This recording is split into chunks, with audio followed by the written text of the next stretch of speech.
भूत होते हैं या नहीं, इस पे बहस तो बहुत होती है, पर सच झूठ का फैसला अब मैं आप पर छोड़ती हूँ। तो स्वागत है आपका घोस्ट स्टोरीज इन हिंदी में, जहाँ मैं हूँ आपकी होस्ट विदिशा। और अब से हर हफ्ते शुक्रवार को आप मुझे सुन पाएंगे एक्सक्लूसिवली ऑन स्पॉटिफाई। आज ही घोस्ट स्टोरीज इन हिंदी को स्पॉटिफाई पे फॉलो करें और बेल आइकन को दबाना ना भूलें, जिससे मेरी हर कहानी आप सुन सकेंगे सबसे पहले। प्रियम एनजीओ के काम से आज पहली बार कंबूर गांव में जा रहा था। उसे अकेले जाना अच्छा नहीं लग रहा था, पर मजबूरी ही थी कि इस बार आकांक्षा या राजन कहीं और गए हुए थे, इसलिए वो नहीं आ पाए। पर उनका काम ख़त्म होते ही वो फ़ौरन आ जाएंगे, ऐसा दिलासा मिलने पर प्रियम को तसल्ली हुई थी। एक हफ्ते तक गांव में नाइट स्कूल चलाना इतनी भी बड़ी बात नहीं लगी थी। इससे पहले भी कई गांव में ऐसे ही उसके एनजीओ से कैंपेन किया गया है। अगर इस बार रिस्पॉन्स अच्छा रहा तो यहाँ पे भी 1 साल के लिए किसी को अपॉइंट कर सकते हैं, या फिर वीकली ही यहाँ पढ़ाने आ जा सकता है।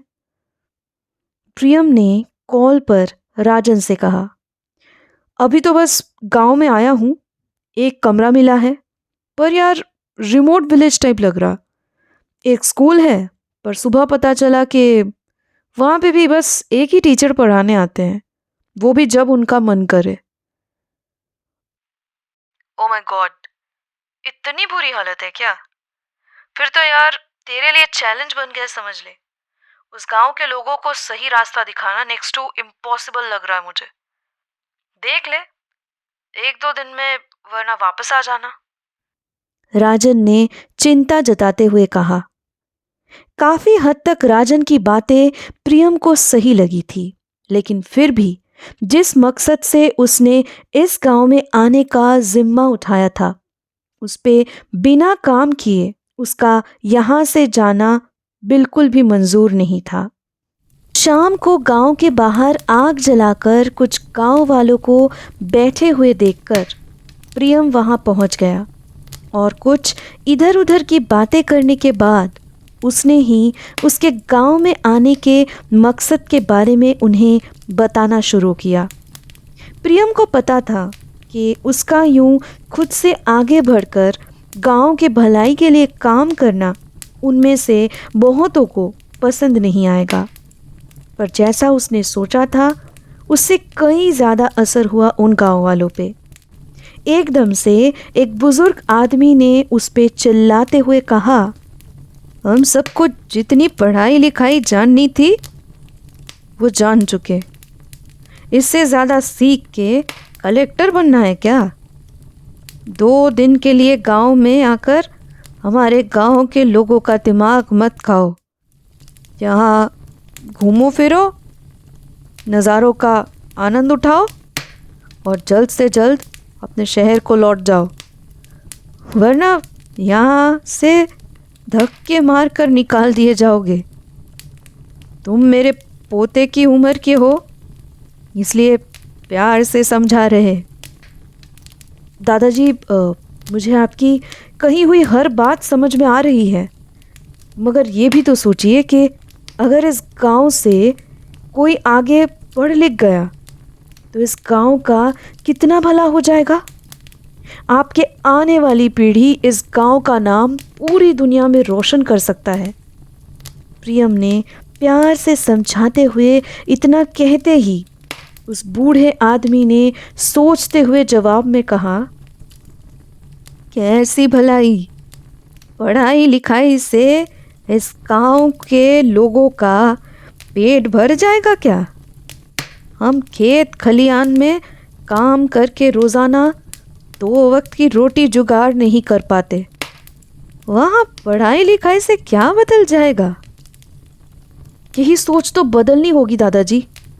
आज के ज़माने में कृषि विद्या नाम की पढ़ाई भी शामिल हो चुकी है, जिससे खेती बाड़ी करने में आसानी हो जाती है, मगर उस विषय को पढ़ने के लिए भी पहले आपको अक्षरों का ज्ञान होना ज़रूरी है। मैं ये नहीं कह रहा कि रातों रात यहाँ सब कुछ बदल जाएगा, पर आज की हुई पहल कल नई उम्मीद की जोत जला सकती है। आपने भी तो इस गांव के सुनहरे भविष्य के सपने देखे होंगे। मेरी बातों पे ज़रा गौर कीजिए, आप खुद ही मेरी सोच से सहमत हो जाओगे। काफ़ी बहस के बाद जैसे तैसे प्रियम ने नाइट क्लासेस के लिए उन्हें मना लिया। अगली रात उस गांव के बंद पड़े हुए स्कूल के आंगन में ही अपने नए विद्यार्थियों के आने के इंतज़ार में बैठा हुआ था प्रियम। करीब 1 घंटा हो गया। अब तक तो उन लोगों को आ जाना चाहिए था, पर पता नहीं कहाँ रह गए सब। कोई नहीं आने वाला साहब, सब अपने अड्डे पे या दारू के ठेके पे बैठे हुए मिलेंगे आपको। अचानक से किसी के यूं जवाब देने पर प्रियम ने चौंक कर पीछे मुड़ के देखा तो उसे वहाँ एक 14-15 साल का लड़का दिखा।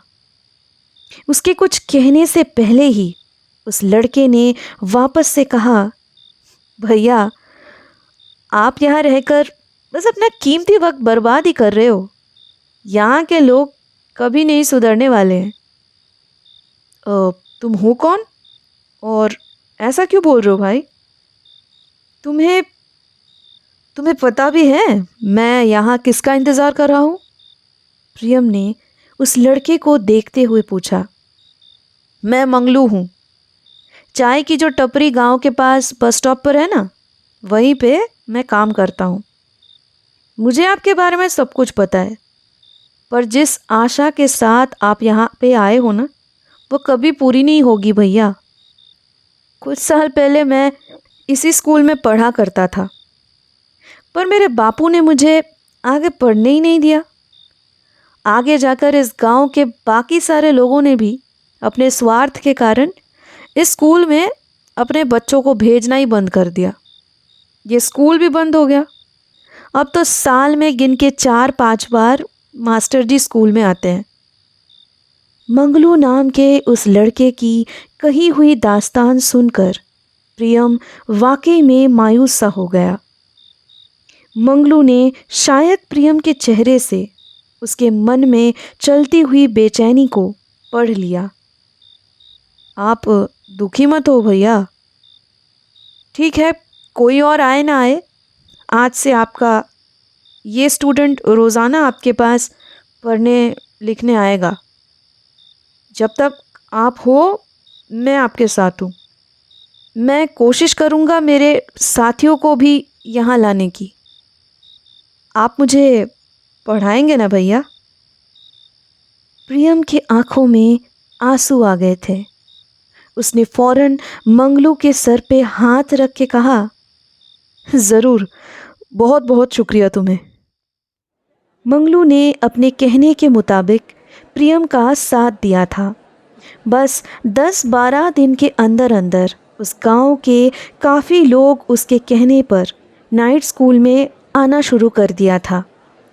उनकी दिलचस्पी बढ़ती जा रही थी और मंगलू भी बढ़ते वक्त के साथ काफ़ी घुल मिल गया था अपने किताबी भैया के साथ।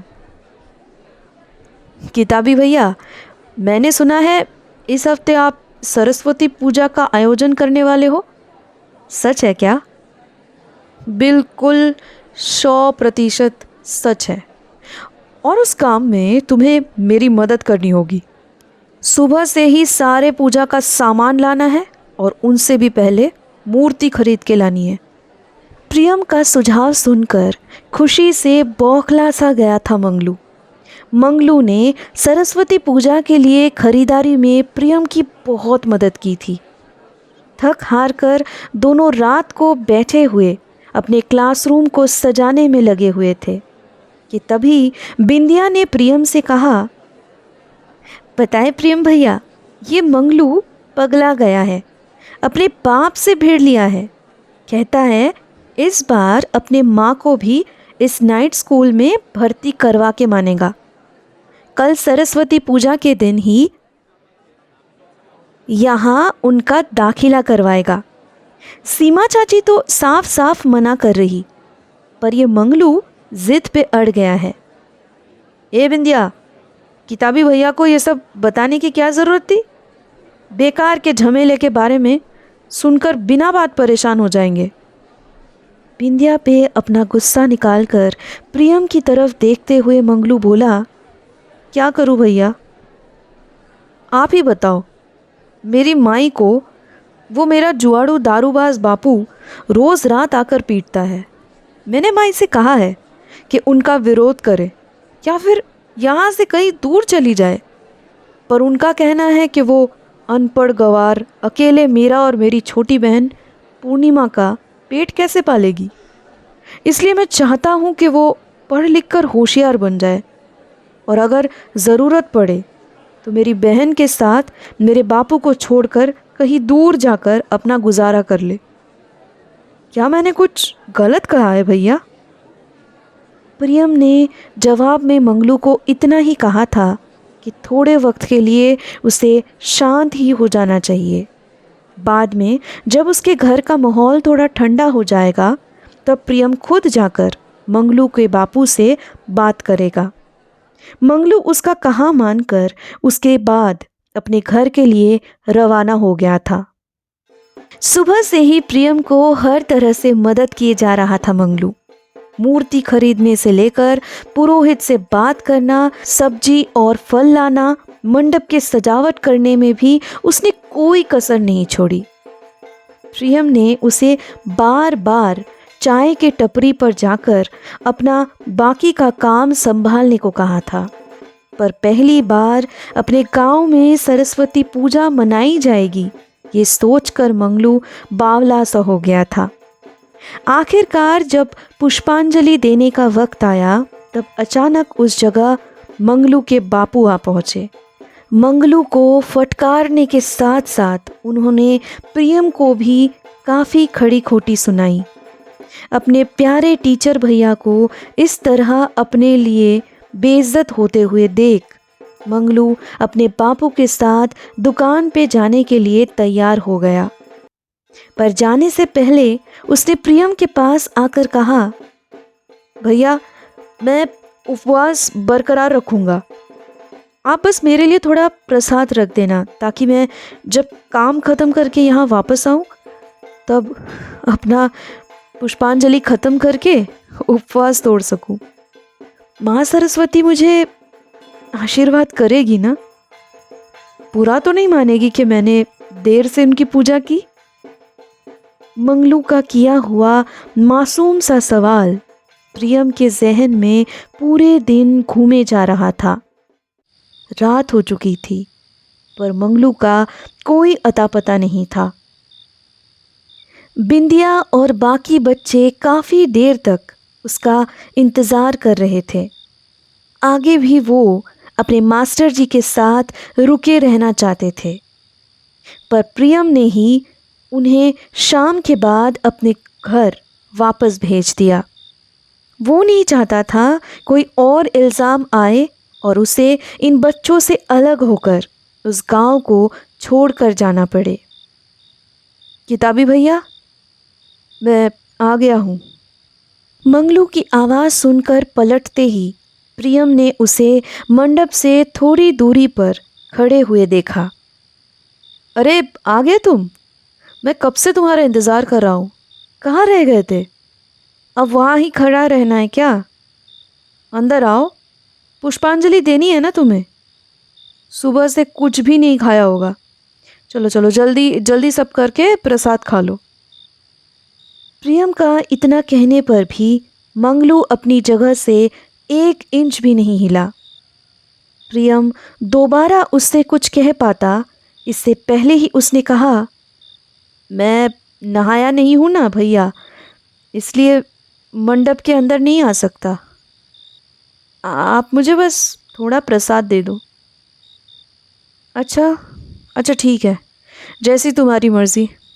अपने हाथों में फल और मिठाई का एक प्लेट लेकर मंगलू के सामने आकर उसे थमाते हुए प्रियम की नज़रें अचानक से उसके कपड़ों पर पड़ी।